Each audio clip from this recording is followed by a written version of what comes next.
Hey everybody, we're down here at Metroflex Gym on a hot summer afternoon. It's about 100 degrees in here. Brings back a lot of old memories training with Ronnie back in the old days in the heavy heat. And we're just gonna kind of walk around the gym, show where some of the big lifts happen, talk about some of the old memories, and it's really just another day in our world down here at Metroflex Gym.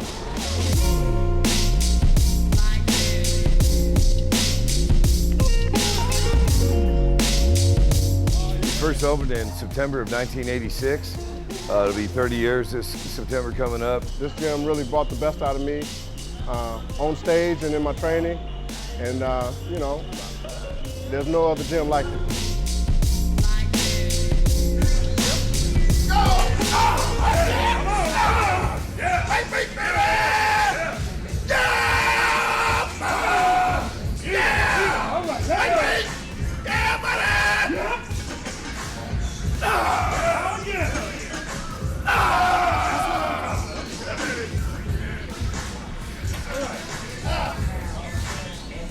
In this famous spot where this 800-pound squat took place.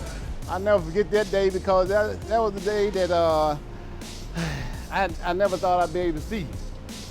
And how that 800-pound squat came about, I had already did the 800-pound deadlift, and I'm like, I wonder if I could squat 800 pounds. I didn't think I could do it, so to make sure that when I went down, I was coming back up, I went out and bought a squat suit just in case. So the hardest thing about a squat suit is putting it on. It took Brian and Gus to help me put this thing on. If I can do 2 reps deadlifting 800 pounds, I can do 2 reps squatting it because I'm using the same body parts pretty much, same legs, same arms, same everything. I was right here, in this spot right here, psyching myself up.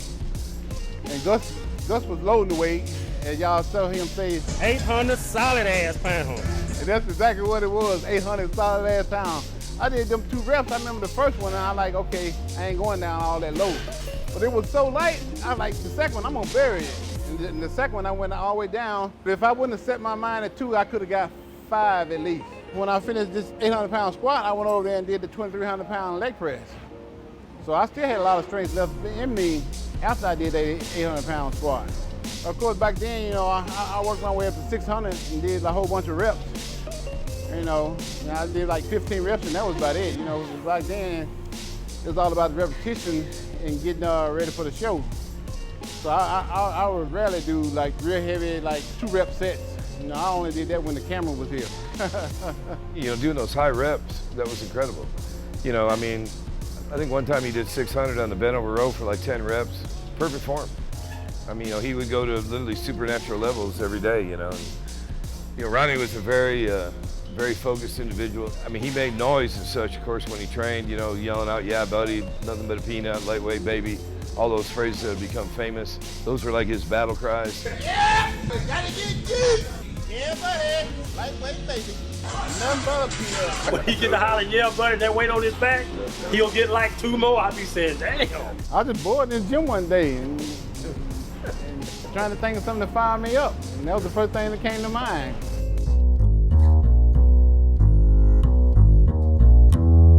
Yeah, buddy, lightweight. Yep. Ooh. Yep. Ah!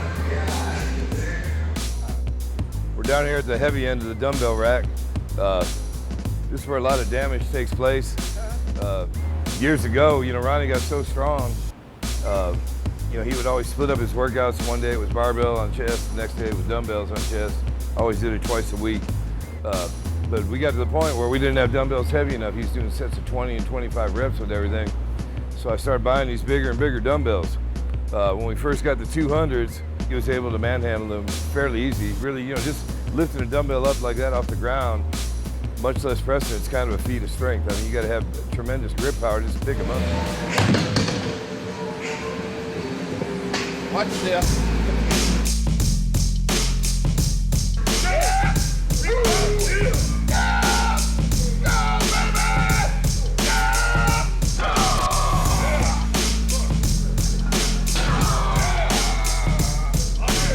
Did you talk me into going for 8? Yeah. See, Brian talked me into going 8. I hadn't planned on doing 8 because I knew I didn't think I could do 8 back then. And that second rep, only reason why I got it because Brian had hit me right before I did it. And I was still mad, so I pulled another one to get the rest of that anger out of him, that slap that Brian had given me. The thing with Ronnie is he didn't want to ever get beat. When we first started out, I could probably beat him in everything. That didn't last very long. Probably by the time he went to his first show. After that, I could never beat him in anything. There's a lot of guys that tried to, come in the group before me, and they didn't make it. They didn't last, We always talk noise to each other, and so, a lot of people, if they weren't able to deal with that, that was just a whole nother side of it. Most of these people would make it through chest day, maybe through back day, but none of them ever made it through leg day. When we used to go out walking outside, walking lunges, we'll start off probably like one plate, and then Ronnie, he'll see me getting close to him, so he'll put 2 wheels on there.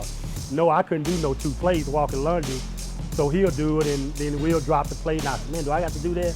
He said, man, you want to catch me? Yeah, so I done it. So he saw when I done it, he had to jump up to 3 plates, 315 walking lunges. That was awesome, that was amazing. When I look at some of the other guys and how they train now and, they have good longevity, God bless them. I'm glad it worked out for them that way. A lot of people criticize that old style of training and say that's why Ronnie is the way he is now. But I really don't know. We didn't really know any other way, and would he have been that great if he didn't train that way? I don't take it for granted that, I get to be, mentored by the greatest. Sometimes, I wish, that it would still be the same back then, but, you can't get back time moves on. But back in those days, it was wonderful. That would never be again, that era with me and Ronnie come out of. And those days, it was just real bodybuilding.